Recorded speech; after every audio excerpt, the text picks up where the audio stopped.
All right. All right. Let's pretend it didn't happen. Hello, my friends. Operator Starsky here. Take two. Today it will be a big one. And, I was sitting here thinking on what I'm gonna tell you about this anniversary, because it's a long story. And I was just sitting there collecting pictures, and really hard to explain what I was feeling, because it was like a trip back to the Maidan, to the Revolution of Dignity, which is one of the most important stages or periods of my life. Revolution of Dignity started in autumn, in November 2013. And the reason it started was because President Yanukovych, the corrupted dictator that we had back then, he decided to sign a trade association with the European Union, which we all supported. And it was an amazing step, and basically people gathered at the Maidan to support, to welcome this decision. Putin called Yanukovych and said, no way, you're not going to Europe, you are signing the Eurasian trade agreement with us. Russia, Belarus, Kazakhstan. And Yanukovych, because he was a pro-Russian puppet, he was Putin's puppet, he said, yeah, sure. And they switched 180 degrees, and they decided to sign this agreement with Putin. And people started protesting, because people in Ukraine for a long time wanted to break those connections, those harmful connections with Russia. They wanted to return to Europe, because Ukraine traditionally is a European nation for centuries. And people started protesting against this decision. So who were participants of this protest? Mostly students and journalists. Russia is full of, magazine titles and newspaper titles these days that sound like bloody coup at Maidan started 10 years ago. No, they're lying.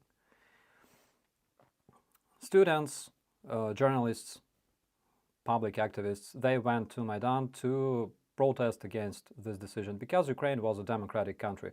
Regardless of all the attempts of the ruling pro-Russian corrupted regime to destroy democracy and things like that, they weren't lucky. And this is when I also came to Maidan to see my friends. I didn't really want to participate, nothing like that, but I wanted to support my friends. And it was peaceful, it was cool, there was music playing, people dancing and protesting, like Ukrainians do. If you don't jump, you are an orc, and things like that. And I clearly remember this evening when the riot police arrived to Maidan.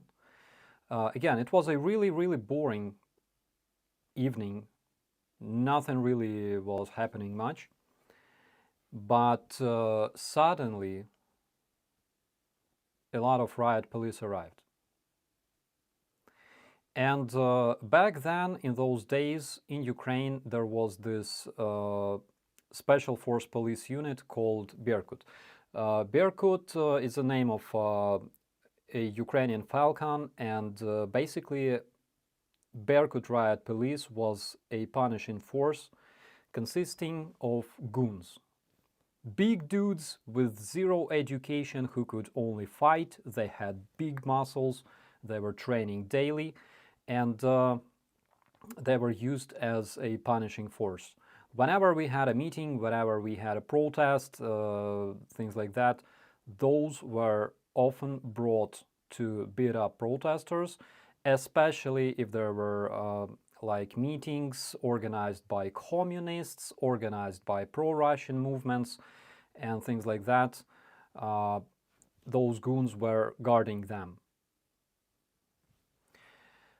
And I remember that evening, you know, it was boring, it was cold, it was raining, you know, this drizzle, cold drizzle, and those goons were just standing there at the Maidan, and eventually they just disappeared, they just moved away.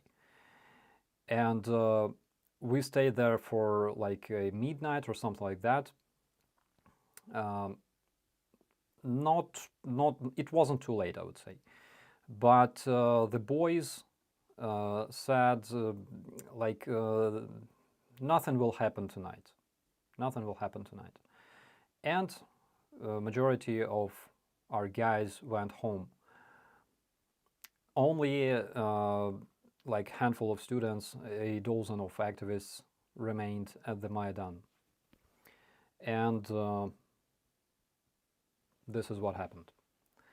So all of a sudden, Berkut, this riot police, those goons, attacked people and started brutally beating them up. And I usually compare Berkut to Kadyrovites in Russia because they stand above the law. They will never get arrested, they will never get punished because they don't care. There were zero charges against those assholes during the regime of Yanukovych.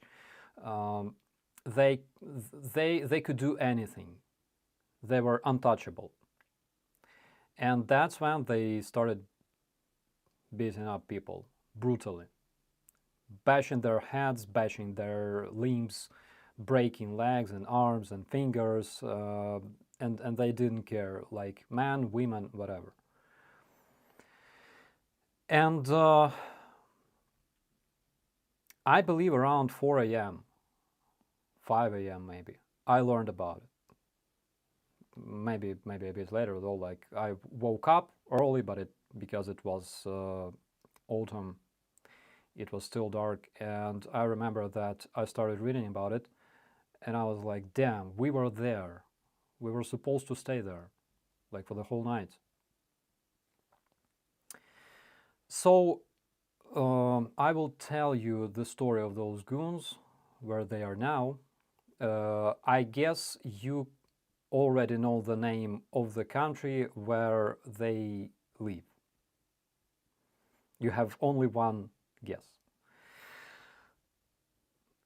So students and journalists and just common people at the Maidan were beaten up brutally by the riot police for no reason.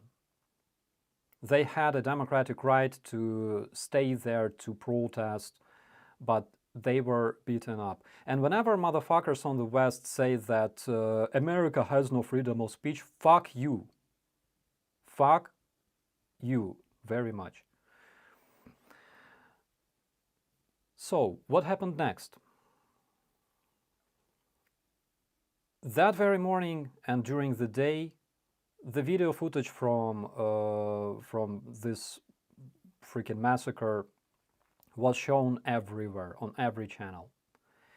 And already that evening,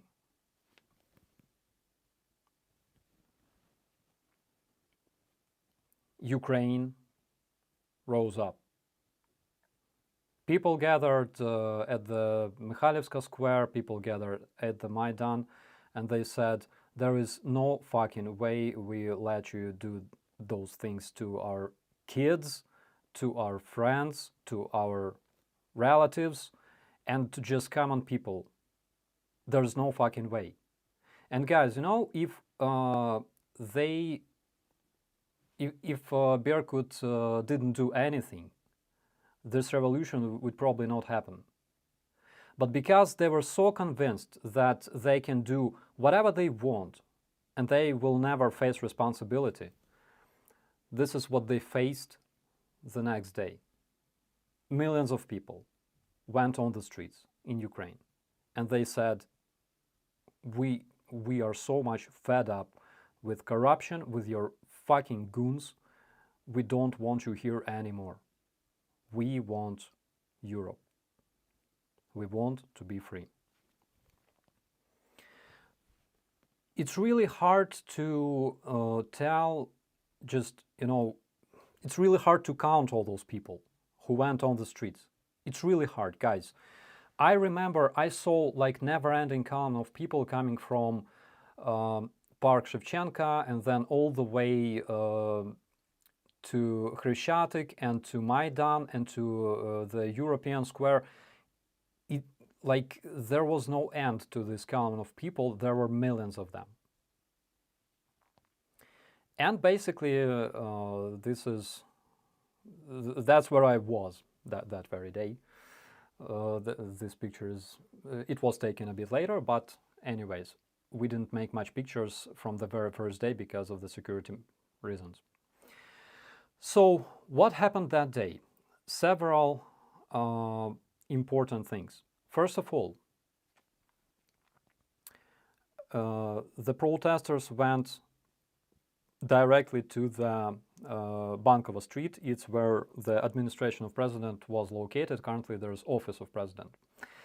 And that is where I saw like the most flawless provocation that you can imagine.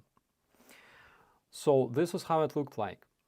Those guys, they're not Berkut. They're just so-called internal troops. They're military. Military/police. So those guys were standing there without shields, without any protection, without batons, without anything. For all my life, I never saw things like that. And you gotta understand the difference between the fucking goons and between the guys from the internal troops.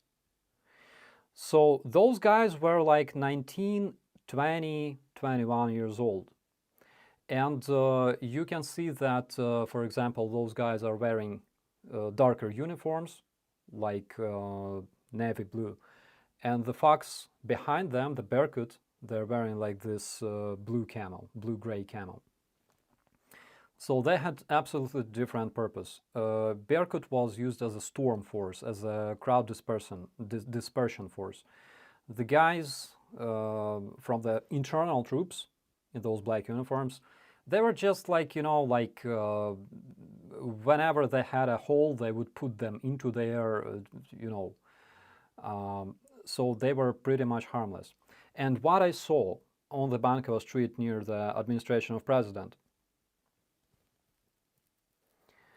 so something was happening, and the guys were standing there without any protection, without shields, without those big metal tourniquets, without anything. And they were simply beaten up by the crowd. And in the beginning, I was like, what? Like, what's going on? Like, I understand that people were beaten, but those are like conscripts. Those are conscripts. What the hell are you doing with them? So later I saw this grader that was brought to them.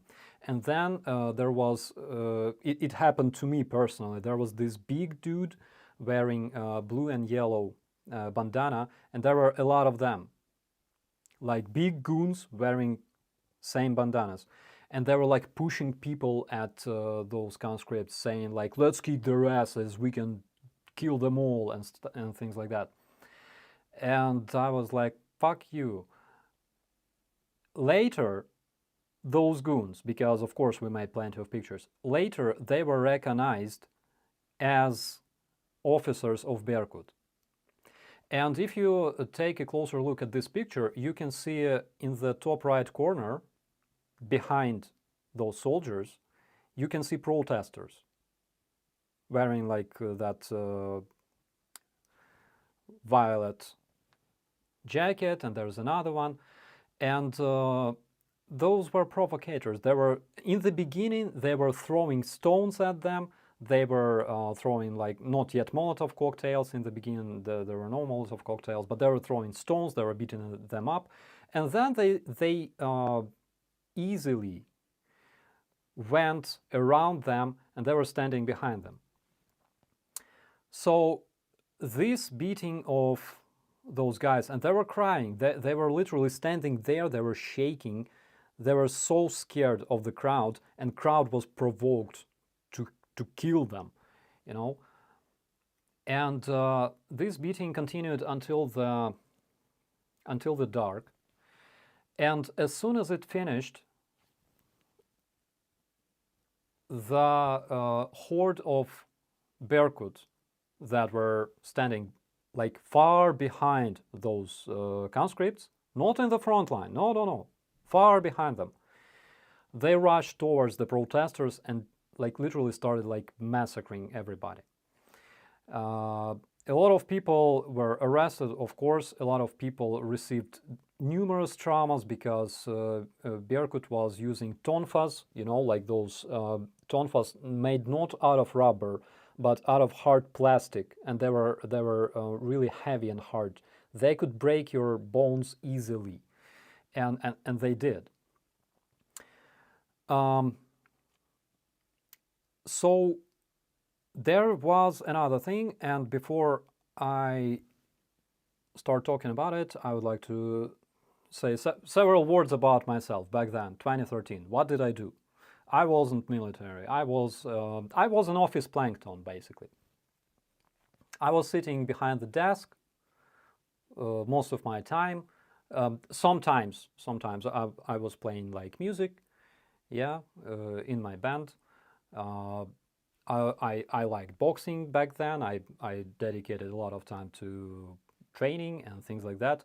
But most of all, I was literally an office plankton. I had like huge computer, even bigger head, because I was responsible, yeah, for communications, for creativity and things like that. And I had like very big head all the time because I was an office plankton. So I wasn't like anything special, guys. I was just a common dude. The building of labor unions in Kyiv. This is how it looked like before the revolution. And this building was captured by protesters because protesters had to accommodate somewhere. And several buildings were captured together with this house, Zhovnevy Palace, as well as Kyiv City Hall. We'll talk about them later. But in the evening, I went to this building, the labor union building in Kyiv on Maidan, and we received information that Berkut was gonna storm the building because they announced that they will be clearing the facilities from protesters. And we were like, oh, no. So we started barricading. This is the barricade I made. It sucks, but that's all I had in the corridor. And there was one office opened. I went to this office. I brought the desk and things like that, everything that I could use to barricade the doors. And we were barricading like on all the floors. And because you know me, I wrote a letter and left it on the desk. Letter saying that I'm really sorry for taking your things, but we have to barricade from Berkut. If I have a chance, I will just compensate everything. And I left my first and last name and phone, and I left this letter on the desk. But then, because I realized that we will probably be repressed big time I removed my last name and my phone, and I left just a message, just an anonymous message. Approximately, it wasn't that day, it was several days, I believe, after that. Because Berkut never stormed this building. In the morning, I went home. I had to disassemble that barricade. I went home, and in the evening, I believe next day, I gotta check the Wikipedia, because, you know, really hard to tell the exact date. The statue of Lenin was destroyed in Kyiv. So there was a statue of Lenin in the Kyiv downtown, and looking at this, you probably ask yourself, why the hell is there like a statue of Lenin? It looks like a freaking China. What the hell is going on? So the answer to this is really simple. Ukraine was ruled, and you must understand this, Ukraine was ruled for quite a while by pro-Russian thugs. By pro-Russian governments, pro-Russian presidents, all kinds of pro-Russian people, pro-Russian culture people, pro-Russian producers, and we were fed up with this, because we are Ukrainians, we have our own culture, and Lenin, sorry, he's not, he doesn't deserve to stand there in the Kyiv downtown, because Bolsheviks were occupying Ukraine for 70 years, killing millions of Ukrainians. And that's why this statue was removed easily, and it was such a moral boost to us. Guys, you cannot imagine that. And this is how this place looked like for a while after that, after the revolution. But another thing, as I mentioned, we also took control over the Kyiv City Hall, and we called it the Revolutionary Kyiv Administration. And this place on Khreshchatyk basically became my home for several months. It became our base of operations. Yeah, December 8th, 2013, exactly. It became our base of operations. And yeah, this is me shortly after we took control over the Revolutionary Kyiv Administration. I will not tell you how to remain young forever, okay? Don't ask me, I keep this secret. But this is where I was staying for months. And I was responsible with other guys. I was responsible for the internal security of this location. It was an amazing place. Those were the first flags that were brought to us by the guests, because there were a lot of guests at the Maidan during the revolution. You can see the flag of the Netherlands, Italy, and Canada. We had a Canadian fighter with us. And what people were doing there? People used this place, like this city hall and the labor union building and other buildings to accommodate people. People were coming to Ukraine from all around. People were coming to Kyiv from all around Ukraine.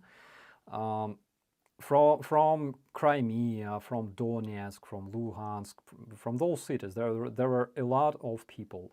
And when we saw people with flags saying like Sevastopol, and they were coming to support us, we looked at them like you would look at Tolkien's elves coming to save whatever.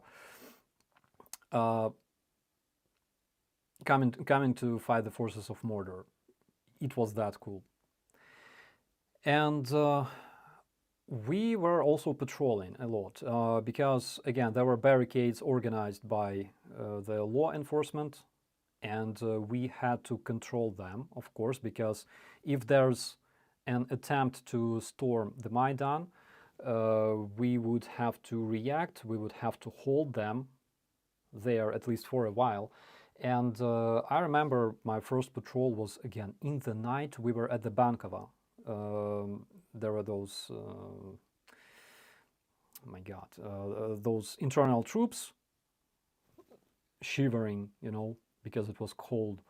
Berkuts were resting somewhere in the administration of president, and we were standing like in front of them, just observing, you know, controlling the situation, and making sure that nobody would, you know, run towards them with like Molotov or something like that. Make sure that nobody provokes anything. And I remember we were so cold, and it was like 3 a.m. in the morning. It was really, really cold. And we returned back to the city hall, and the guys were just lying down near the stage. You can see in the top of the picture, there's like a stage, and in the almost in the top left corner, like where you see this white screen and some red flags, there was a grand piano, and my guys fell asleep on those stairs. And because there was like a grand piano, of course I couldn't just you know, ignore it. So I started playing some blues, something like that. I still remember the song. And this piano in Kyiv City Hall, it was really, really famous because a lot of insanely famous people were playing there for the protesters. Like it's really hard to, I don't know, to pick some specific, you know, artists. There were a lot of them simply coming there to play for the guys. And this man behind the piano, I believe some of you may recognize him. As soon as the revolution started, first self-defense groups were being formed. So those guys were called hundreds. First hundred, second hundred, hundreds of self-defense. And we needed to have those guys to protect the protesters from police, because police and law in 2013 had nothing in common, trust me.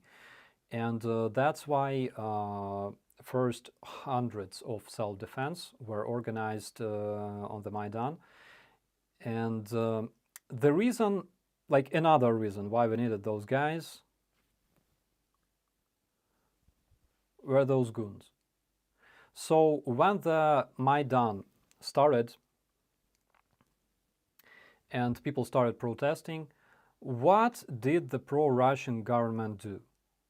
It started bringing pro-Russian people, sometimes not pro-Russian, just, you know, people who were paid, to Kyiv, to so-called anti-Maidan.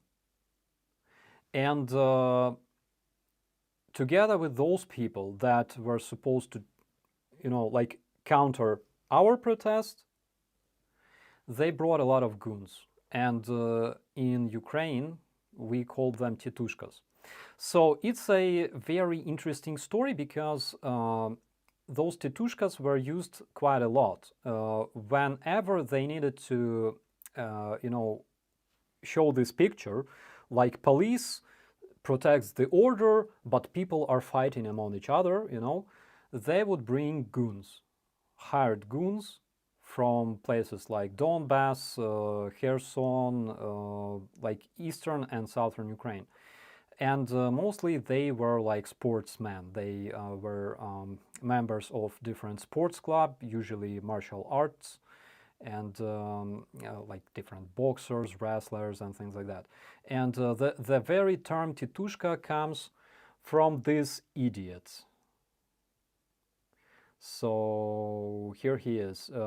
This idiot beat up journalists. It was before the Revolution of Dignity. You can see they were like fighting with other protesters, and they were usually brought to provoke, you know, provoke a fight.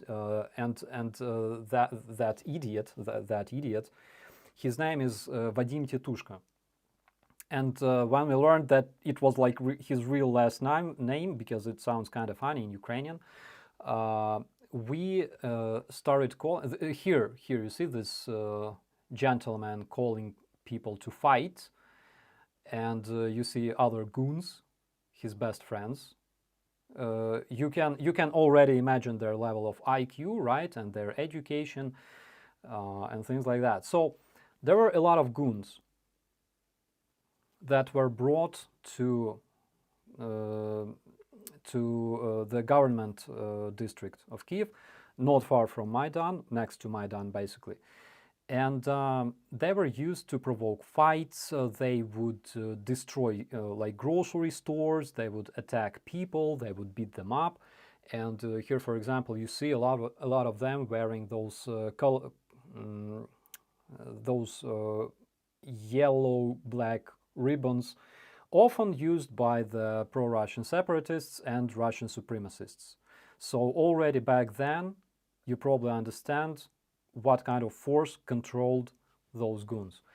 And these goons were the most aggressive. Those come from Aplot. Aplot was it was a sport club in Kharkiv, organized by Russian supremacists. Basically, they were all Russian fascists.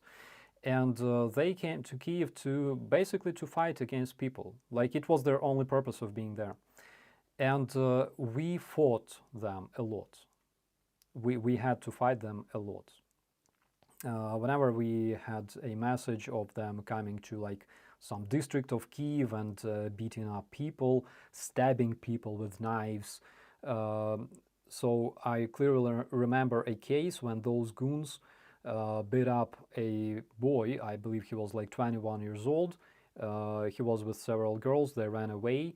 They took a knife and they removed his eye with a knife.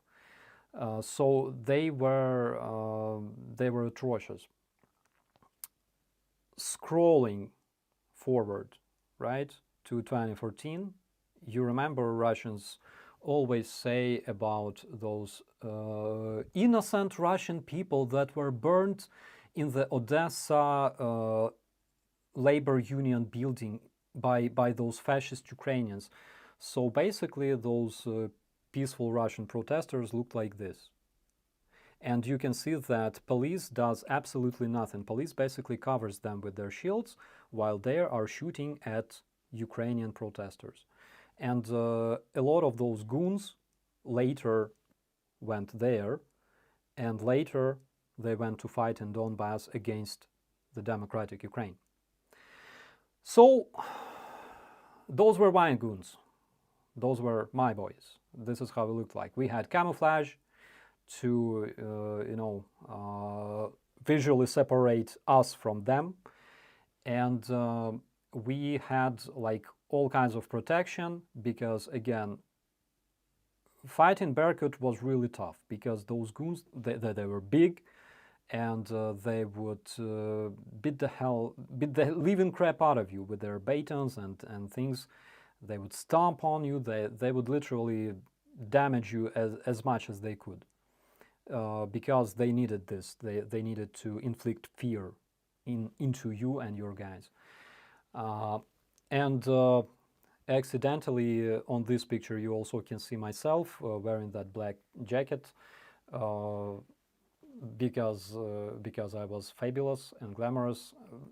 So those were my guys, and I remember it was a moment when Shilova, I believe, she wanted to bring provocators, so-called ethnic citizens of Kyiv, who wanted to come there and say, remove your Maidan, we are tired of you. And later, of course, she ran away to Russia together with her goons. But we were standing there. Guys, again, I tried not to make a lot of pictures because you understand that people were repressed, people were arrested, people were disappearing. And for example, those are those provocateurs that I was talking about. they came to Khreshchatyk, to our barricade. Again, you can see that they could easily move around Maidan, because like nobody would beat them up unless they do something stupid. So when they approached our barricade, again over there, you can see my mug. And yeah, in the morning we woke up and we received a message that they're coming to Khreshchatyk in order to disassemble our barricades that we built specifically to protect protesters against police. And everybody were like equipping and shit. And I went to my friend, my God, Yura, I believe. And I asked, do you have a helmet? I have no helmet. And he's like, yeah, there's a helmet. And he gave me that red helmet. And I was like, oh my God, this is fabulous. So that helmet later saved me on numerous occasions. I cannot say that this helmet was really useful, but one way or another, it was better than nothing. So Maidan was almost always full. There were days like where nothing really was happening, nothing special, and there were like absolutely boring days. Sometimes there would be like weeks of doing nothing, basically. We just needed to be there, you know. And I was lucky because my boss let me patrol in the night. In the morning I would go home and sleep, and in the afternoon I would work until evening and go back to Maidan every single night. So approximately 9th of December, I believe, approximately 9th of December, they brought a lot of internal troops, a lot of those conscripts from all around Ukraine, from Crimea. People were blocking the roads, but one way or another, they broke through those barricades and they arrived to Kyiv. And at some point, they attempted to storm the Maidan. And I believe, again, it was a really cold night, and they were pushing and beating, and we were fighting back, and like instantly, whole Kyiv rose up. Whole Kyiv, hundreds of thousands of people, even despite it was night, cold night, but hundreds of thousands of people left their homes and they arrived to Maidan. And guys, it was like one of the most massive battles of the Maidan, like as far as I remember.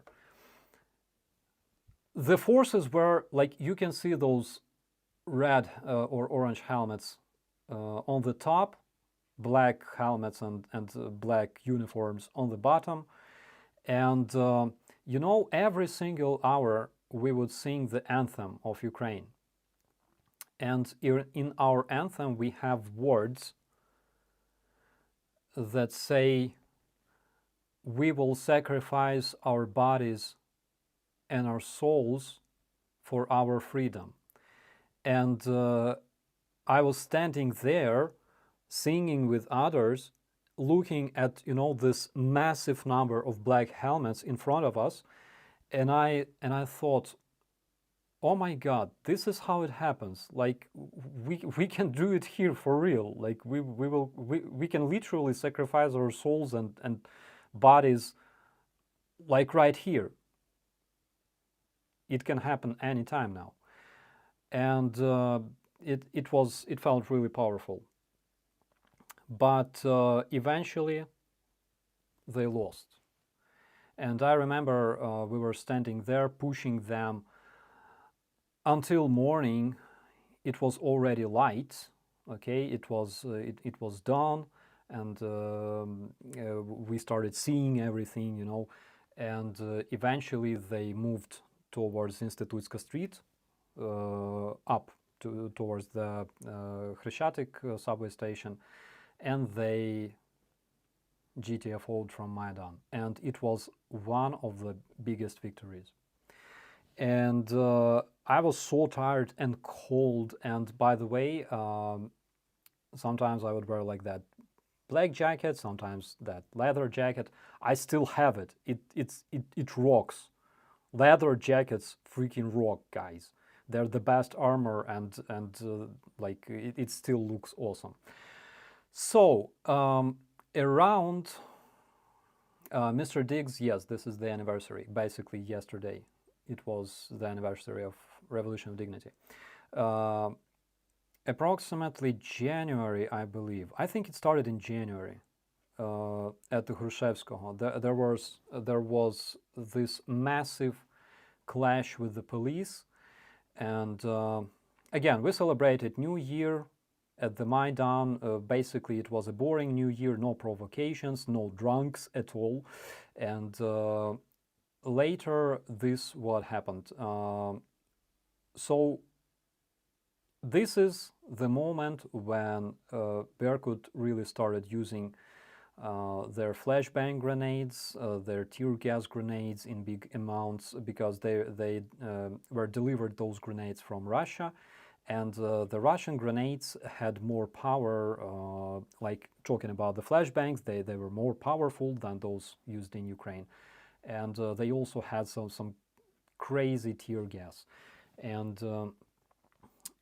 I made this picture near the Dynamo Stadium. Dynamo is a Ukrainian football team, as you probably know. Of course you know, because it's the most famous team in the whole world. Lobanovsky forever. And this is where this clash happened, and it started there, and it was burning until, I believe, late January 2014. There was battle there all the time, every single day, 24/7. You can see those columns. Eventually, there is footage. There's video footage of this when one of the protesters went to the top of those columns. He climbed to the roof, and then those Berkuts, they went after him, and they literally beat him up on the rooftop, and they threw him down.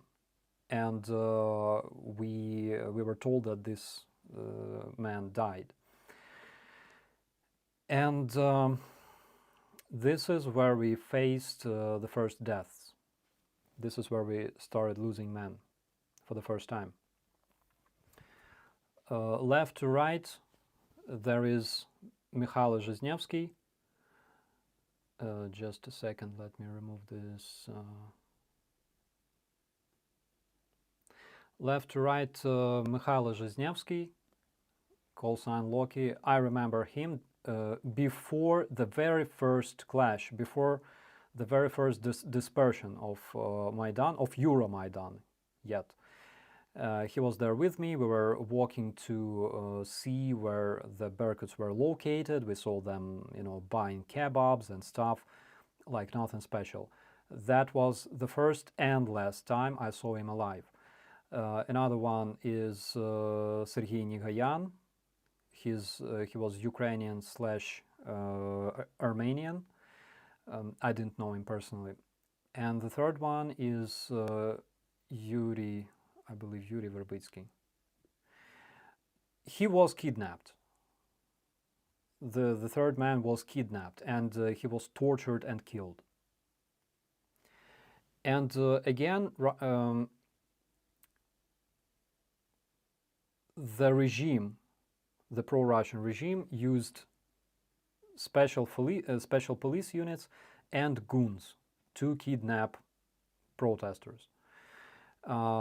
There was attempt to kidnap me as well, which I believe I was really lucky. There was a lot of attempts to kidnap my fellow activists that were like, those guys were more famous than me, but back in those days I was a very active Facebook user.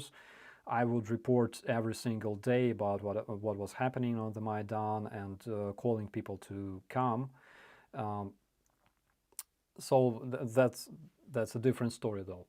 But guys, I was lucky, and this is the moment when Berkut started using shotguns and handguns with live munition. So Mikhailo Zhizhnevsky and Sergei Nigayan, they were murdered using live munition. They were shot from a shotgun, I believe, with that metal, like big metal slug. And I think Sergei Nigayan was shot using that one, and Zhizhnevsky was shot by either a sniper or using a handgun.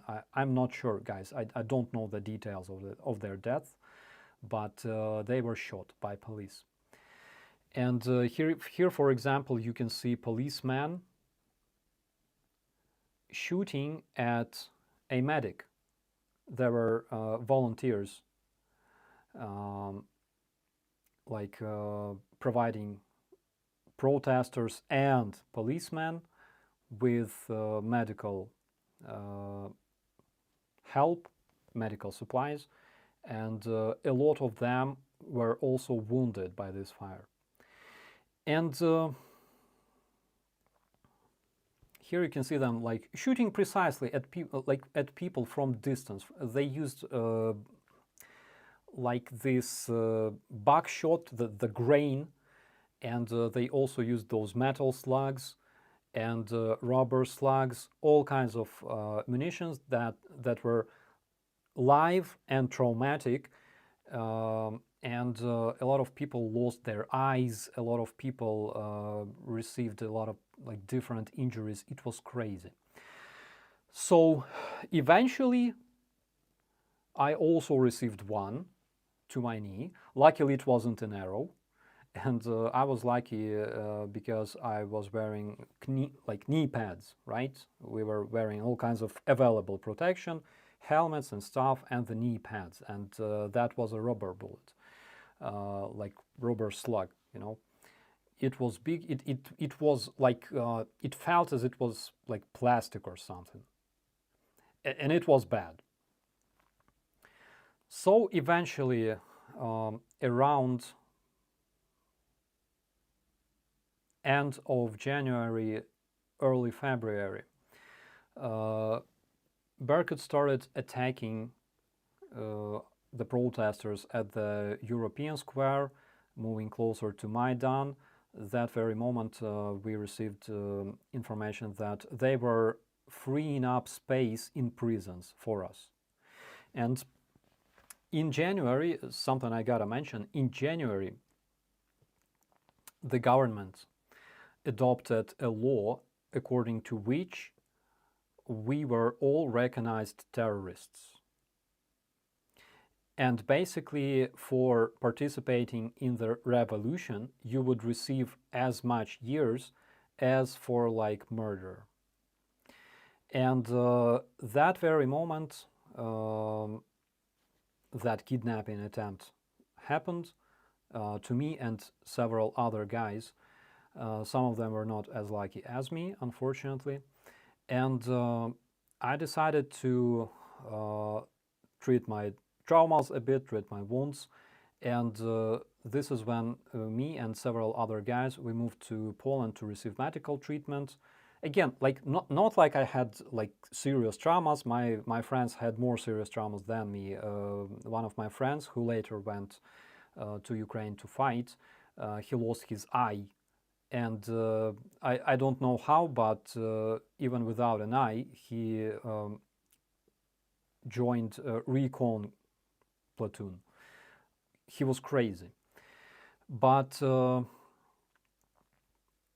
eventually another big and tragic event happened when police set this labor union building on fire.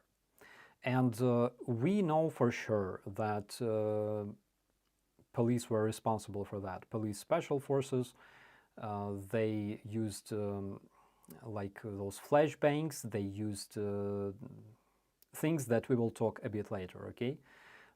It's just a fact that you should remember. They started this. And unfortunately, in this fire, a lot of people died, bodies were found, and it was a really, I would say, symbolic building to us. It was also very important because we had a press center there, journalists, activists, international journalists, they were all there. Unfortunately, I didn't make pictures from inside. I searched through Google, nothing really I could find about it, but I still remember that. And police set it on fire. So one thing you should know about the police back then, the corrupted Ukrainian, not police, like we call it now.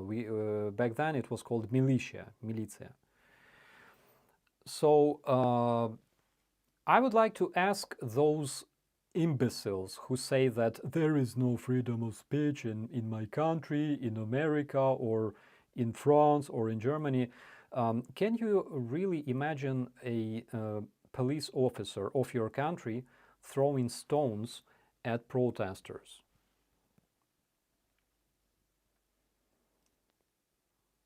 How do you think? But that's not all. Okay, shooting with live munition, etc., throwing stones, like whatever can happen. Can you imagine a police officer in your country throwing Molotovs at protesters? So eventually, those Berkuts started making Molotov cocktails. And they started throwing those cocktails at the protesters.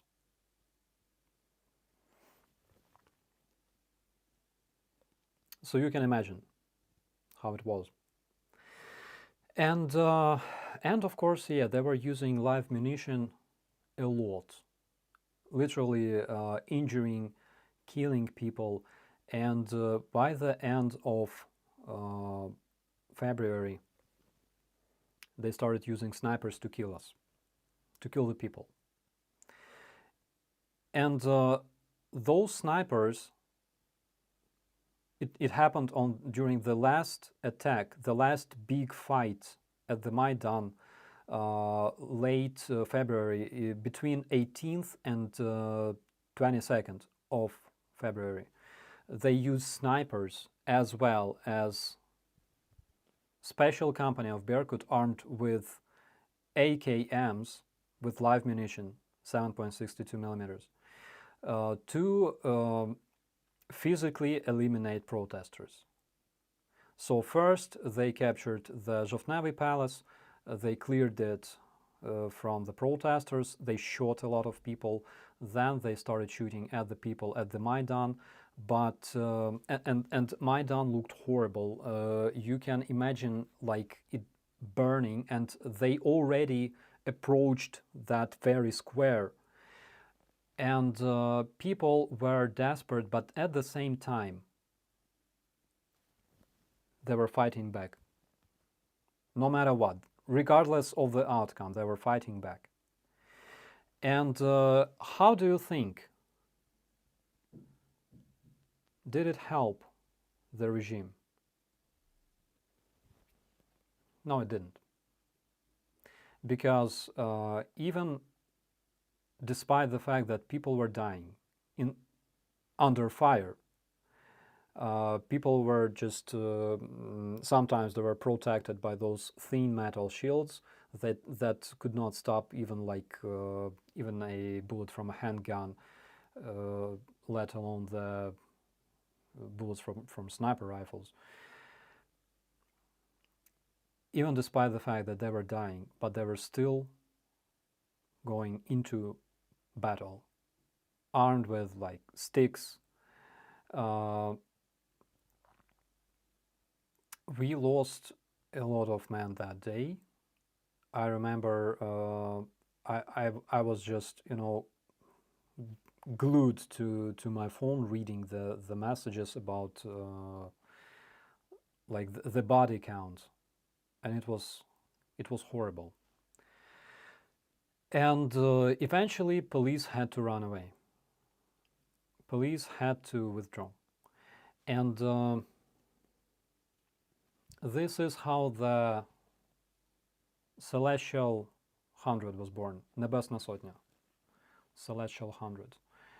This is how we call more than 100 of people, men and women, young and old, who were shot by the policeman back then. Some of the policemen also died, because some of the protesters, because of that shit that was happening, some of them, some owners, right, brought their hunting rifles. And I believe it's either 12 or 20 policemen were killed, like for this whole time. More than 100 protesters died because of the sniper fire, and because those Berkuts decided to just rush to Maidan like goons with those AKMs and shoot at people, at the crowd, using live munitions. And this is when this song, Pливе кача, it wasn't a funeral song, but after this battle was finished, this is how most people refer to this song. Pливе кача became a funeral song dedicated to our heroes, because their bodies were brought to Maidan, and the song was playing for them.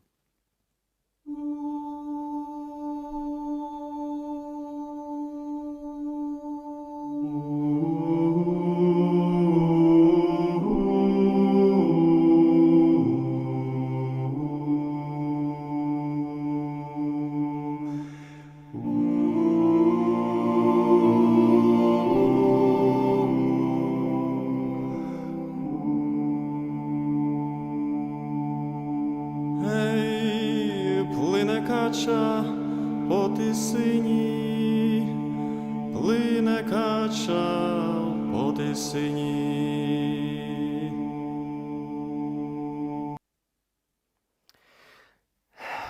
There was a question whether CIA was involved. No, guys. I can tell you what kind of people were involved in revolution. All kinds of people.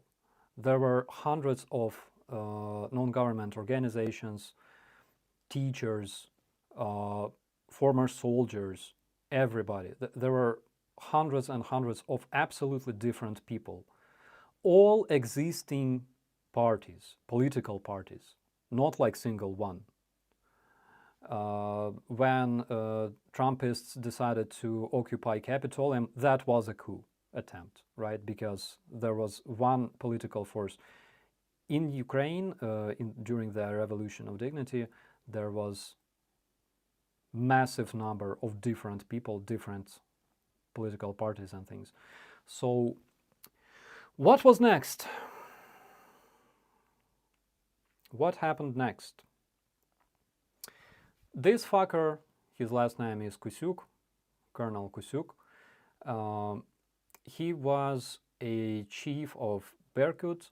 And guys, how do you think, what is the name of the country that he withdrew to?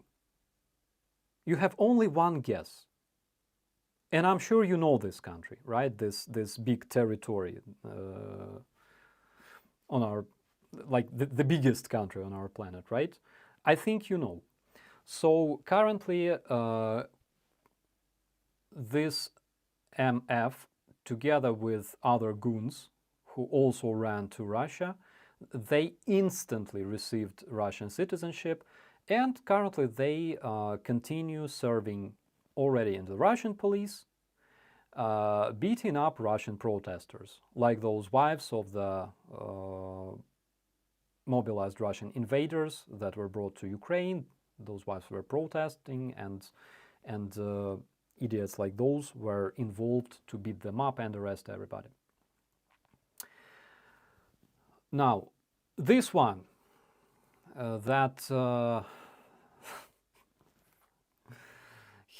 he was always such a degenerate. Oh my God. So dictator Yanukovych ran away. How do you think, to which country? So he ran away on February approximately 22nd. Judging from the CCTV cameras, he ran away on February 22nd. He ran away to Russia. And he also brought the whole annual Ukrainian budget with him, just in case. And one very important thing to remember, Russian invasion of Crimea started on 20th of February. On 22nd of February, acting president Yanukovych ran to Russia. So basically, Russian occupation of Crimea began 2 days prior to the end of the Revolution of Dignity. Protesters captured his huge mansion. It's not just mansion, it's like multiple mansions and mini zoo and underground kitchen with like specifically designed lab to make sure he will never be poisoned. And all kinds of crazy shit were found in that place. That place is called Mezhigirya. This is where Yanukovych planned to rule Ukraine forever, like Putin. And it has a territory of a little town, I can tell you that. Currently, we have a museum of corruption there. Also, in Mezhigirya, a lot of papers on activists were found. Not only papers, not only information on activists, like personal information, where those activists live, what are their families, and things like that, where they work, their numbers, and etc., etc. But also different documents related to who bribed Yanukovych, how much money Russia gave him, and things like that. There were a lot of very important evidence that were literally dumped into Dnipro. But of course, because they were made of paper, paper doesn't drown. That's why we caught a lot of, vast majority of those documents, which now used as evidence against Yanukovych in the trial. What happened to Ukraine? Later that year, in 2014, Ukraine had probably first democratic elections in years. Elections that were not forged, elections that were not faked. Because again, Yanukovych was accused of forging all his previous elections, and Ukraine had a democratic election. We elected our president, we elected our government, and when stupid degenerates from any country say that pro-Western power was installed in Ukraine,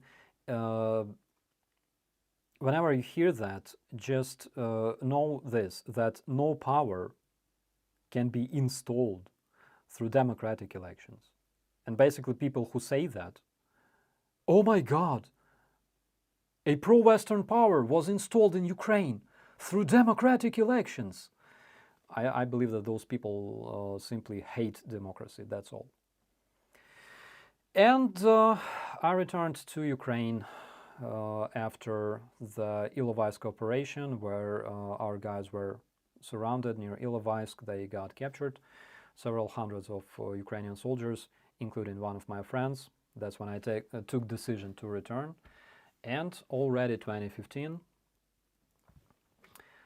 I met in Krasnohorivka, Donetsk Oblast. That time it was called Sector B of the anti-terrorist operation. But that, my friends, is a completely different story.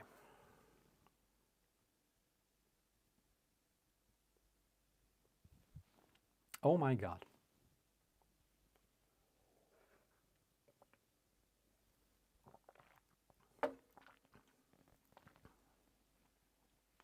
When Russia surrenders, they should hang over Yanukovych. I remember when they started the invasion, they brought Yanukovych to Belarus because they were expecting to end this war in just several weeks and install Yanukovych back.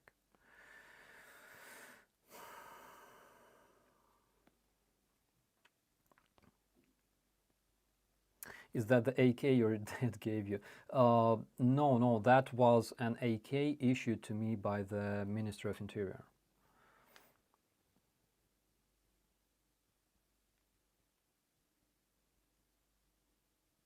It wasn't me. Thank you so much for sharing your experience with us. Love from Germany.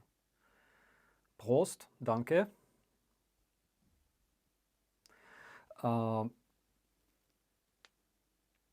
In one battle in 2015, the Russians let them go out, then shot them. Duncan, yes, that is the case. So basically, they shot our soldiers in the so-called Green Corridor given to those soldiers to escape from Ilovaisk. And they were shooting them at point blank. Because you never trust Russians. Like, never. Whatever they say.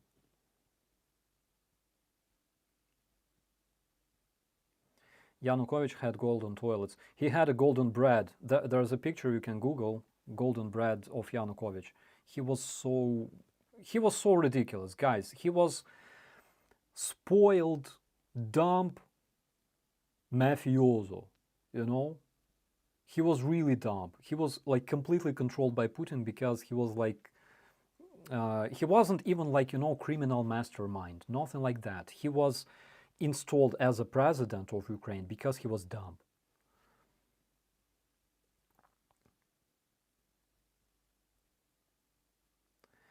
What would it take for Russians to wake up to Putin? Something they don't have, balls. What's the real story of Victoria Nuland? So it goes like this. There are several things that don't exist, right? It's evidence that Victoria Nuland literally bribed, protesters, as well as documents of NATO expansion. Like, all that shit doesn't exist. It only exists as, like some rumors, some information from, third parties that cannot be confirmed or disconfirmed, proved or disproved. And this is widely used. Basically, it's on the same level of, Nazi in Ukraine. It's the same bullshit. I remember that. Was Berkut officers only from Donbass region or whole Ukraine? So it's a really good question because there was a case in Lviv, Western Ukraine. Berkut officers surrendered. They said, we don't want to fight you guys. And people were applauding them. Others came from like Crimea, Luhansk, wearing those koloradkas, those pro-Russian ribbons. Those were atrocious. And after the war started, they switched sides and they started supporting Russian hybrid army. A lot of them died, luckily. So as for Nuland and everything else, I remember my commander because I literally threw Molotovs at my commander back then. I didn't know that he will become my commander later. I told him about that and he was like, how much did they pay you? I'm like, nobody paid me. I spent so much my own money on equipment and medical supplies and tax, like cabs and shit. Guys, tell me honestly, how do you think, how much money do you need to pay to all those people? It's insane. And those people were standing there sacrificing their lives. There's something Russians and pro-Russians and brainwashed people don't understand. And this thing that they don't understand is the reason why Russians failed to capture whole Ukraine and why they keep failing. Because Ukrainians will not give up. Ukrainians cannot be bought. So that's the story. I was like, Commander, like what kind of money are you talking about? The morale of this story is, you know, we don't really celebrate this day, even though the revolution of dignity was successful and we removed the dictator, which was our intention. We don't celebrate this day. It's a mourning day. We're mourning a lot of our fallen comrades. I wasn't friend with Zhizhnevsky, but I saw him. We were there together. I lost two more friends. One of them was stabbed by Titushkas in Donetsk. Another one was found dead on the Maidan during that last combat. Chmilenko, he's call sign Chmil. He's one of the Celestial 100 now. But one thing I want you all to remember when you want to change something, and especially when you fight for your freedom, you must always sacrifice something. You cannot avoid it. Sometimes people sacrifice their lives. You must stand up, you must go on the streets, and you have to sacrifice something. Without it, nothing will change. This is why people in Russia, even those oppositioners, they sit there in Russia and they say, well, it would be good if you defeat the invaders in Ukraine and then you will come to Moscow and liberate us. Fuck you. If you want to change something, you have to stand up and sacrifice something.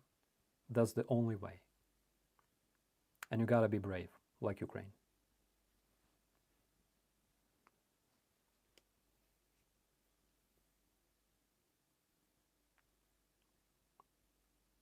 Yeah, trying. Nice shout. Freedom comes with a cost. Freedom is not free.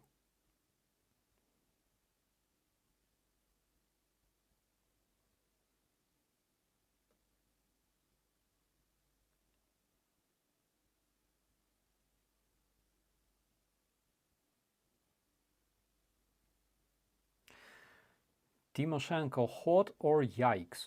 Well, I can say that she was okay back in my days. But, you know, we're not getting younger. Neither me nor her. But she was, you know, wearing those leather pants in 2002, I think.